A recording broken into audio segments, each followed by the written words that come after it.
अरे सुनती हो? इतनी देर से खड़ी हो, झाड़ू अब तक क्यों नहीं लगी? पूरा घर गंदा पड़ा है और मैडम को चैन से बैठकर सांस लेनी है। अभी उठी हूँ भाभी, लगा ही रही हूँ। तुम हमेशा यही बोलती हो। वैसे भी तुम्हें काम की ज्यादा जरूरत है। दिन भर खाओ, फिर सो जाओ, फिर और खाओ। भाभी, सब्जी काट दूँ? सब्जी ही नहीं, पूरा घर काट डालो। इतना वजन जो बढ़ा रखा है, कुछ तो कम होगा।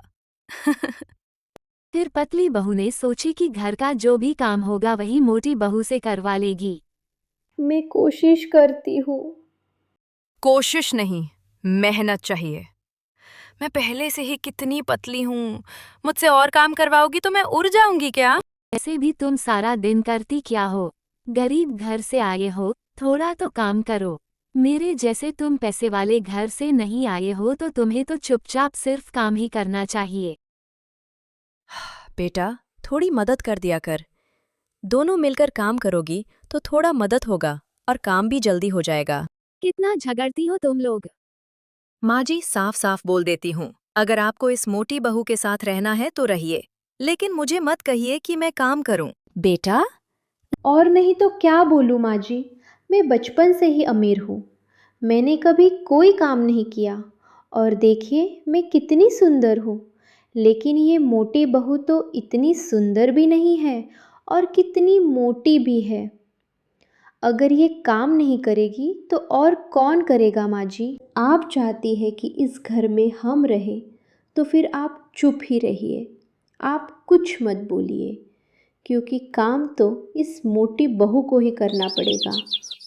फिर एक दोपहर को पतली बहू अपने पति के पास जाती है। आप देखते नहीं हैं क्या? आपका बड़ा भाई दिन भर कुछ करता नहीं और उसकी बीवी बस खाती रहती है दिन रात। आप ही बोलिए, क्या आपको दिखाई नहीं देता कि मैं इस घर में कैसे रहती हूँ? तुमने तो देखा है ना, मेरे घर में काम के लिए नौकर चाकर रहते थे और मेरी सहेली सोनाली एक दिन मेरे ससुराल आई थी। पता भी है उसने मुझे कितना सुनाया। वह मेरा मजाक उड़ाकर चली गई। लेकिन वो घर का सारा काम करती हैं, सारा दिन। और तुम तो आराम से ही रहती हो ना इस घर में। काम काम तो मुझसे करवाया जाता है। मैं पहले से ही इतनी पतली हूँ, और कितना काम करूँ? आप एक काम कीजिए, हम शहर चलें मेरे माँ बाप के घर। वहाँ देखना, मुझे सिर आंखों पर रखेंगे। यहाँ तो हर कोई मुझे नौकरानी समझता है। पर घर, माँ।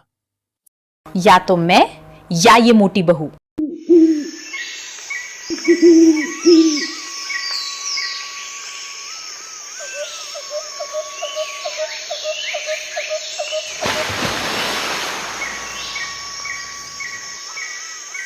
भैया, अब तो हद हो गई। घर में रोज कलेश है। हाँ, अगर ऐसे ही चलता रहा तो गांव वाले हंसेंगे और घर की शांति खत्म हो जाएगी। ठीक कहा अपने बड़े भाई, कुछ करना पड़ेगा, नहीं तो संसार का सुख शांति छिन जाएगा। दादी का आगमन।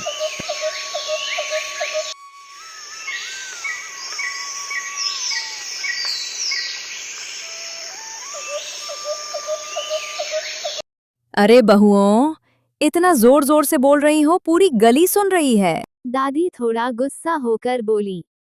मोटी बहू पैसा नहीं देती और अगर काम करने के लिए बोलूं तो वो भी ढंग से नहीं कर पाती है। मैं सब जानती हूँ, घमंड सुंदरता से नहीं, अक्ल से होना चाहिए। मोटी बहू काम करती है क्योंकि उसे ये घर अपना लगता है, और पतली बहू तो खुद को आईने में देखती है, दिल में नहीं। अगर यही चलता रहा तो सुंदरता रह जाएगी और अपना कोई नहीं। मैंने बहुत गलत किया।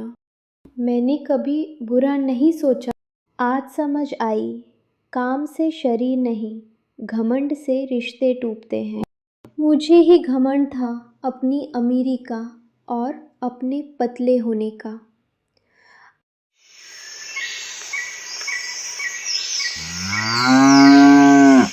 आज समझ में आया कि बाहर की सुंदरता नहीं, इंसान को अंदर से सुंदर होना चाहिए।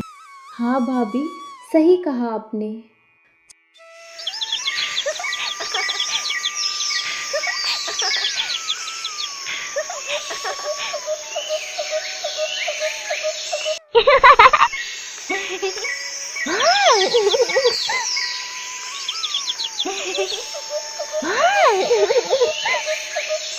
और तो और जो गांव वाले पहले मोटी बहू और पतली बहू का मजाक उड़ाते थे, वही अब कहने लगे कि अगर मिलजुल कर रहना सीखना है तो इन दोनों बहुओं से सीखो।